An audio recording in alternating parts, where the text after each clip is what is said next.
സൗരയൂഥത്തിലെ ഏറ്റവും ചെറുതും സൂര്യനോട് ഏറ്റവും അടുത്ത് കിടക്കുന്നതുമായ ഒരു ഗ്രഹമാണ് ബുധൻ. 87.969 ദിവസങ്ങൾ കൊണ്ടാണ് ബുധൻ സൂര്യനു ചുറ്റും ഒരു പരിക്രമണം പൂർത്തിയാക്കുന്നത്. സൗരയൂഥത്തിലെ മറ്റു ഗ്രഹങ്ങളെ അപേക്ഷിച്ച് ഏറ്റവും ദീർഘവൃത്താകാരമായ പരിക്രമണ പഥം ബുധന്റേതാണ്.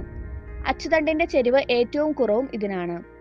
സൂര്യനു ചുറ്റും ഏതാണ്ട് 2 പരിക്രമണം ചെയ്യാനെടുക്കുന്ന സമയം കൊണ്ട് ബുധൻ അതിന്റെ അച്ചുതണ്ടിൽ 3 തവണ ഭ്രമണം ചെയ്യുന്നു.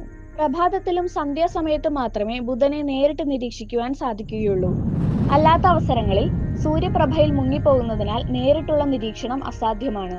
സൂര്യഗ്രഹണത്തിന്റെ അവസരങ്ങളിൽ സൗരപ്രഭ കുറയുന്നതിനാൽ ബുധനെ നിരീക്ഷിക്കുക സാധ്യമാണ്. സ്വന്തമായി ഉപഗ്രഹങ്ങളോ അന്തരീക്ഷമോ ഇല്ലാത്ത ഗ്രഹമാണ് ബുധൻ. ആദ്യമായി ബുധനെ നിരീക്ഷിച്ച ബഹിരാകാശ പേടകം മാരിനർ 10 ആണ്.